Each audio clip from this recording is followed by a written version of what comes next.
వాడికి మొత్తం pen paper ఇస్తే వాళ్ళు మొత్తం రాయలేడు, ఏబిసిడీలు మొత్తం రాయలేడు. వాడు కూడా నేను జర్నలిస్ట్ అంటాడు. ఏం జర్నలిస్ట్ అంటే నేను సోషల్ మీడియా జర్నలిస్ట్ అంటాడు. వాని పేరు పక్కనే జర్నలిస్ట్ అని పెట్టుకుంటాడు. అది మొత్తం వాళ్ళ ఇంటి పేరే అయినట్టు, వాళ్ళ తాతలు ముత్తాతల నుంచి జర్నలిజంలో పుట్టి పెరిగినట్టు జర్నలిస్ట్ ఎల్లయ్య, జర్నలిస్ట్ పుల్లయ్య అని పెట్టుకుంటారు. వాడు ఎప్పుడైనా జర్నలిజం స్కూల్లోనైనా చదివిండా, లేకపోతే ఓనమాలు మొత్తం అన్నీ వస్తాయంటే ఆ రెండు రావు. జర్నలిజం అక్షరం ముక్క కూడా. ఒకప్పుడు ఈ రాజకీయ పార్టీలు సిద్ధాంతాన్ని పూర్తిగా నమ్మిన కార్డు హోల్డర్స్ అన్న జర్నలిస్ట్గా ఉండేటోళ్ళు, లేకపోతే జర్నలిజం చదివిన వాళ్ళు అన్న జర్నలిస్ట్గా బాధ్యతలు ఇచ్చేవాళ్ళు. వాళ్ళ పనితనాన్ని బట్టి వాళ్ళకు బాధ్యత పెంచేవాళ్ళు. కానీ ఈరోజు అది ఏమీ లేదు. ఎక్కువ ఆవారగా రోడ్ల మీద తిరిగేటోడు, ఎక్కువగా తిట్లు వచ్చినోడు, ఏదంటే అది మాట్లాడేటోడే ఈరోజు జర్నలిస్ట్ అనే ముసుగు తోడుకొని సోషల్ మీడియాలో అందరి పట్ల అసహ్యకరమైన భాషను ఉపయోగించే పరిస్థితులు వచ్చినాయి. అందుకే ఈరోజు రాజకీయ పార్టీ నాయకులుగా మేము మాట్లాడితే మీరు కూడా అప్పుడప్పుడు మాట్లాడతారు కదా సార్, మరి మీ సంగతి ఏందని అడుగుతారు. మరి అవతలలో అట్లా మాట్లాడితే సమాధానం ఎట్లా చెప్పాలో నాకు దారి దొరకడం లేదు. అందుకే నిజమైన జర్నలిస్టులు మీరు సెమినార్స్ నిర్వహించుకొని జర్నలిస్ట్ అనే పదానికి డెఫినేషన్ ఏందో డిఫైన్ చేయాల్సిన పరిస్థితి ఈరోజు సమాజంలో దాపురించింది. పత్రికా సమావేశాలకు కూడా ఎవరు పడితే వాడు లోపలికి వచ్చేసి మీకంటే ముందుగాల ముందల కూర్చోలో కూర్చుంటాడు. ఇంతకుముందు నేను చూస్తున్నాను, ఒక 15 సంవత్సరాల క్రితం నేను ప్రజాప్రతినిధిగా ఎన్నికైనప్పుడు పత్రికా సమావేశాలు పెడితే సీనియర్ రాగానే సీనియర్ జర్నలిస్ట్ ఏ పేపర్ అన్నా ఉండని, లేకపోతే ఏ టీవీ అన్నా ఉండని, జూనియర్స్ ఎవరైనా ఉంటే సీనియర్స్ వస్తే ముందల సీట్లో కూర్చున్న వాళ్ళు కూడా లేచి వాళ్ళకి సీట్ ఇచ్చి వెనక్కి వెళ్ళి కూర్చునే వాళ్ళు. ఒకవేళ సీట్ లేకపోతే పక్కకు నుంచొని నోట్ చేసుకునేది. ఒక బాధ్యత, ఒక గౌరవం, ఒక మర్యాద. వాళ్ళ యాజమాన్యాలు ఎవరున్నా జర్నలిస్టుని ఒక గౌరవించుకునే పరిస్థితి ఉండే. ఇప్పుడు ఆ పరిస్థితి పూర్తిగా దెబ్బతిన్నది. వాడు ఖాళీగా ఉంటాడు కాబట్టి 3 గంటల ముందే వచ్చి ముందల కుర్చీలో కూర్చుంటాడు, కాలు మీద కాలు వేసుకొని.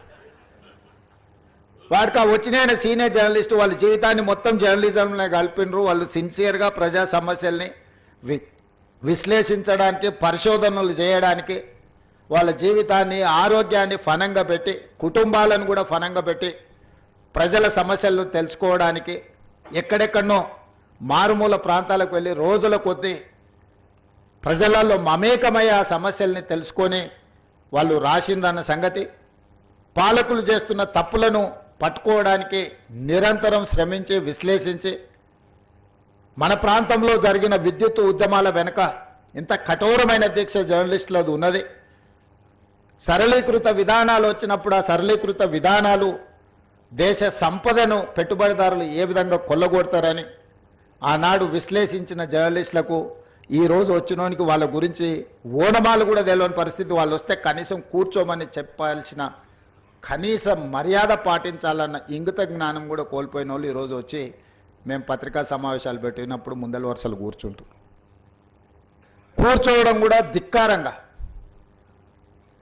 మనమేదో లోకు అయినట్టు వాడేదో మన మీద పెత్తనాన్ని చెలాయించడానికి వచ్చినట్టు మన కళ్ళకు చూస్తుంటాడు. ఇంకా నువ్వు నమస్కారం పెడతలేవు, నన్ను చూసి తల ఉంచుకుంటలేవేందని. నాకైతే అప్పుడప్పుడు అనిపిస్తుంది దిగిపోయి పల్ల చెంపలు వలగొట్టాలని. కానీ పరిస్థితులు, హోదా అడ్డం వస్తుంటాయి. గతంలో జర్నలిస్టులను చూస్తే మర్యాద ఇచ్చి పలకరించి ప్రెస్ మీట్ అయిపోయిన తర్వాత వాళ్ళతో 10 నిమిషాలు మాట్లాడి మేము చెప్పిన దాంట్లో ఏమన్నా లోపాలు ఉన్నాయా, లేకపోతే మేము చెబుతున్న ఉద్దేశం ఇదే అని వాళ్ళతో చిట్ చాట్ చేసేది, కొద్దిసేపు మాట్లాడేది. లేకపోతే ప్రెస్ మీట్కి వెళ్ళకంటే ముందు వాళ్ళకి ఫోన్ చేసి కనుక్కునేది. విద్యుత్తుకు సంబంధించిన విషయాల మీద కమ్యూనిస్టు పత్రికలలో రాత జర్నలిస్ట్ పేరు నాకు సరిగ్గా గుర్తులేదు, కానీ నేను చాలాసార్లు విద్యుత్ మీద మాట్లాడాలనుకున్నప్పుడు మీ నవతెలంగాణనే అనుకుంటా జర్నలిస్ట్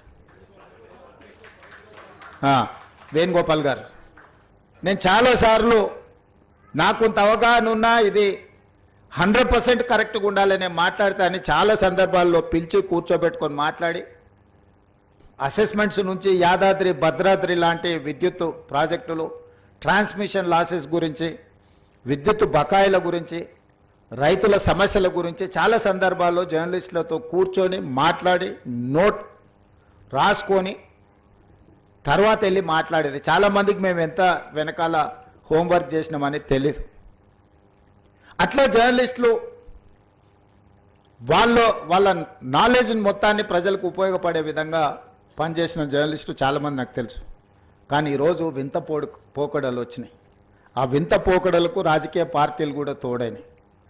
రాజకీయ నాయకుల యొక్క స్టేట్మెంట్ల పట్ల విశ్వసనీయత తగ్గుతున్న క్రమంలో జర్నలిస్టులు కూడా వేగంగా అదే దారికి పరిగెత్తుతున్నారు. ఎందుకంటే యాజమాన్యాలు రాజకీయ పార్టీలు పెట్టుకున్న పత్రికలు ప్రసార సాధనాలు ఈ